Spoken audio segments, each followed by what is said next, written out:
ഇതെങ്ങനെയുണ്ട്? നമ്മൾ താമസിച്ച ഹോട്ടലിലെ ഒരു ദൈവങ്ങളുടെ രൂപം വെച്ചേക്കാണ്. നമ്മുടെ നാട്ടിലെ പോലെ ശുദ്ധ വെജിറ്റേറിയൻ ദൈവമൊന്നുമല്ല. ഇതാ ബിയറൊക്കെ വെച്ചിട്ടുണ്ട് പൂപ്രസാദമായിട്ട്. ഇതെന്താണെന്നറിയില്ല, ചിലപ്പോൾ എന്തെങ്കിലും കോക്ടെയിലാവാം. പിന്നെ സോഫ്റ്റ് ഡ്രിങ്ക്സ്, വെള്ളം, ചായ, ഫ്രൂട്ട്സ്, 2 ബിയർ, ഇങ്ങനെ എല്ലാ സാധനമുണ്ട്. നമ്മുടെ നാട്ടിലെങ്ങനെ ഏതെങ്കിലും വിയറ്റ്നാമികൾ പൊതുവെ ബുദ്ധമത വിശ്വാസികളാണ്. തായ്ലൻഡ്, വിയറ്റ്നാം ഒക്കെ ബുദ്ധിസ്റ്റുകളാണ്.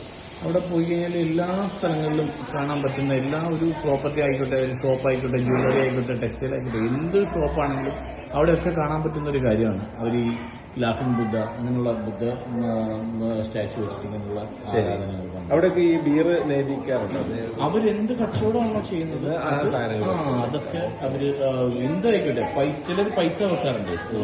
ഇതിനകത്ത് പൈസ ആയിട്ട് ഞാൻ കാണുന്നില്ല. എന്തോ ഇപ്പൊ ഉപ്പ് തൊട്ട് കർപ്പൂരം വരെ എന്നൊക്കെ പറയുന്നത് ഏകദേശം അതുപോലൊക്കെ എല്ലാ സാധനങ്ങളും ഇവർ ഇതിൽ നിന്ന് എന്ത് കച്ചവടം ചെയ്താണ് ഇവർ ലാഭം ഉണ്ടാക്കുന്നത് അതെല്ലാം ഇവര് ഇവിടെ നേദ്യം പോലെ ചെയ്യാറുണ്ട്. നമ്മുടെ നാട്ടിൽ കള്ള് നിക്കറൊക്കെ നേദിക്കണ അമ്പലങ്ങളുണ്ടാവും, കേട്ടിട്ടുണ്ട് അല്ലേ? കണ്ണൂരുണ്ട്, മുത്തപ്പന്റെ അടുത്ത് കള്ള് നേദിക്കാറുണ്ട്. വേറെ ഏതെങ്കിലും മറ്റേ കൊട്ടിയൂരൊക്കെ ഏതോ ക്ഷേത്രങ്ങളെ പറ്റി വളരെ റയറാണ്, വളരെ റയറാണ്.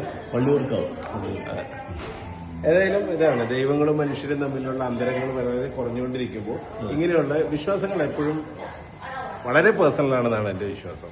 കാരണം നിങ്ങൾക്ക് എന്ത് നല്ലതായിട്ട് തോന്നുന്നു അത് എന്നെ വിശ്വസിക്കാം, ആരാധിക്കാം. അല്ലാതെ ഇതൊരിക്കലും അങ്ങോട്ടും ഇങ്ങോട്ടും ഫോഴ്സ് ചെയ്തിട്ടോ ഇതുപോലെ തന്നെ വേണമെന്ന് പറഞ്ഞിട്ടോ ഒന്നും ചെയ്യേണ്ട കാര്യമല്ല. സ്വന്തം മനസ്സിലുള്ളത് എങ്ങനെ അതുപോലെ വിശ്വസിക്കാം, ആരാധിക്കാം, എന്ത് വേണമെങ്കിലും ചെയ്യാം. അത്രേ ഉള്ളൂ. ഇത് കണ്ടപ്പോൾ നല്ലൊരു ഇൻട്രസ്റ്റിംഗ് ആയിട്ട് തോന്നി, അതുകൊണ്ട് ഒരു വീഡിയോ ആയിട്ട് വരാമെന്ന് വിചാരിച്ചു. Thank you.